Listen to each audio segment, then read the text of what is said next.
What is up, ladies and gentlemen, boys and girls?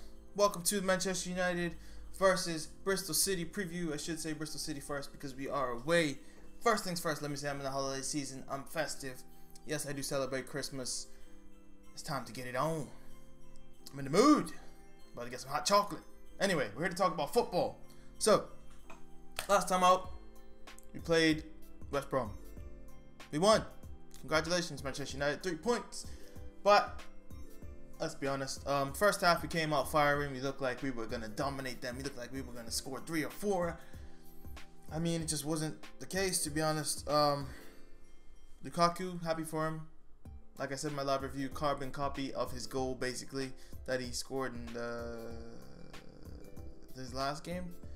We played. Oh, I'm bad. I'm bad at this. Oh, well, 1-0. Bournemouth. Yes. Yes. Yes. Bournemouth. Anyway. Yeah. Okay. So, Lukaku got his goal early on. Not early on, but, you know. And then, I think it was Mata who put it into Lingard. And Lingard took a shot. Deflection. May or may not have been going in regardless. But, that's 2-0. End of the first half. I'm thinking, we're coming out the second half. And we're going to just double that, or get at least 3-0. No, we shut it down. It's like we just let them back in the game, like we felt sorry for them, and defending set pieces was just a terror for us. It was absolutely shocking. They got back into it with a goal from Gareth Barry. Came from a corner, bad clearance, and or lack of clearing, I should say. And what's his face? Gareth Barry, Premier League legend, who has most appearances now. Love you, Ryan Giggs, but man, he had to just go and break the record. Anyway, he got a goal, tapped it in, and that was such as it was. But nothing much really happened for the rest of the game, except they were tearing us a new one. Although, you know, we were the better team in the first half, and we just let them. We treated them like they were the home team, which we shouldn't have. No, we should have carried on like we did in that first half. I think Zlatan should have been the first change to come on, because he's a person who's not going to let it slip. But, you know, watching from the outside, you know, I think looking in, maybe he's not, obviously he's not fully fit. So, and Jose doesn't want to gamble. Had he had gambled, we may have got 3 or 4. So that's just the situation. If you don't have someone like Pogba in the lineup, I think you need the star power and the quality that Ibrahimovic brings to the team. But we didn't make that choice, and we suffered a goal. And De Gea just doesn't get a clean sheet, which would have been 11 in, what, 18 games this season. Anyway, you know, speaking of stats and all that jazz, let's get on to Bristol, who have the same amount of losses in the Championship as we do in the league, although they've played 22 games, which is 4 more than we have so far this season, in the league, that is. But it's the Championship, so you play more games. Regardless, they sit 3rd in the Championship with 3 losses, and they're not a bad team. Let's not hold it against them, you know, or underrate them. They've done well in the Championship, and they're a decent team, you know, and they're gonna be at home. So let's definitely not hold back or give them too much respect in the sense of the way we approach the game. Let's give them respect in the sense that they are the home team, but let's fight for it. You know, I don't want to go there and it's not a league game. Okay, let's not go there and go for a 1-0. Although getting you through to the next round is the main objective, so you know what it is. But I want to be excited. This is a cup game, a late evening cup game. You don't watch these games to sit there and watch us park the bus. We're not playing the Champions League semi-final against Barcelona. Okay, but so you know, that's a say.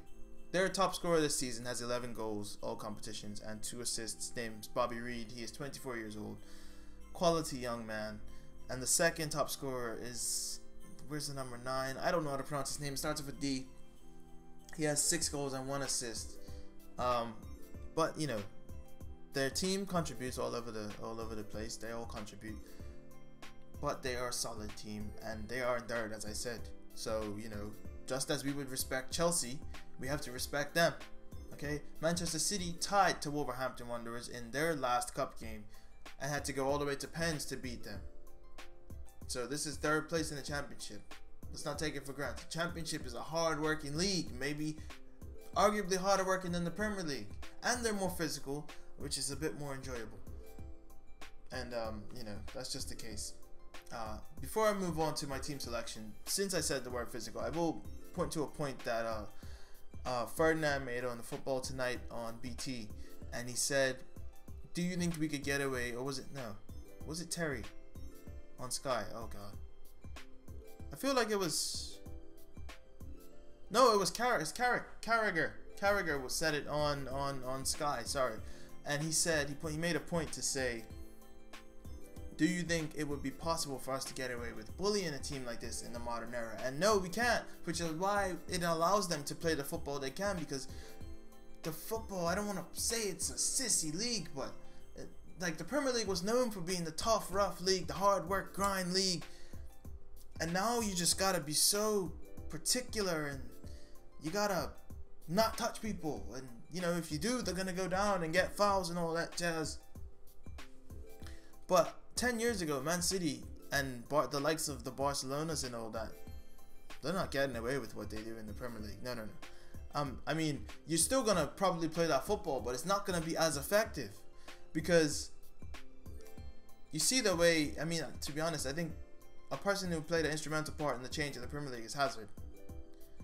And to be honest, if you see the pictures of his socks and all that stuff, he is a player who took on people in the sense the way Messi does. He has these close control, and people took him down. Like, that's the way you stop Hazard, but you just absolutely ravaged him. And while that's not the best thing to do, is to absolutely wipe a player out, because you might injure them, and you know, you don't want that. It's what worked, and it's what made football what it was. You know, the likes of Ferdinand. Ferdinand wasn't that type of defender, though. Ferdinand may have also been instrumental in the change of the Premier League, because he was a defender who didn't often go down on the ground. He was often a defender who outmuscled people and was clean with the way he defended. Whereas you got the likes of Nemanja Vidic, who absolutely haul-axed people and took him out like he was wrestling. Now, I enjoyed that personally. I mean, I liked when Company takes out people as well for City, but I guess it's just the way the world is going. You know, you can't stop people like City, because you can't play that physical brand of defensive football, man. Anyway, somehow City finds a way to creep up into this, but I just thought I'd mention that because Carragher brought it up, and he was a dirty SOB who took out people, okay? And in his day, City were not dominating the way they were. He was gonna absolutely drop kick Leroy Sané, and obviously that's sarcasm, but yeah. Let's move into the teams, because I probably lost about half my viewer base talking about that. Anyway, yeah, so here's the lineup. Hopefully it's there. Boom. Rotated side. Let's go. Okay, so I've gone with Sergio Romero in net because, as I say, and I'll say it again, he is the best backup keeper in the world. Jones, Rojo, Lindelof is the central line of defense. Darmian and Blind as wingbacks. Honestly, I want Luke Shaw to play. I really do, but I have a sucky feeling he's going to play Blind. But I personally want to see Luke Shaw. We all want to see Luke Shaw, okay? It's not a question. Pogba and McTominay in the midfield, because McTominay has been playing out of his shoes recently, and Pogba is back from suspension and probably going to play about 60 to 70 minutes, as long as we're doing well anyway, hopefully. And I've gone with Mickey behind Zlatan and Martial. Now, Mickey, I just want to see him play. Please let Mickey play. Love that guy so much. He is something special, man. And if he doesn't play in this game, unless he is injured, if he does not play, and I mean, he needs to start for me to believe that he has some place still at United. If he does not start, I think it's over for Mkhitaryan. I think he's done. I wouldn't say he's going in January. He could be, though. You know, it's confusing because he is one of Mourinho's signings. So I'd be a bit, you know, confused if he does go. And I'm going with Martial and Zlatan up top. Zlatan with the quality and control, the touch, that little bit more of experience, you know. And then I'm going with the pace and just absolute pizzazz of Anthony Martial. But that is my team. Now back to my beautiful face. Hello. But yeah, I think Lukaku needs to be rested.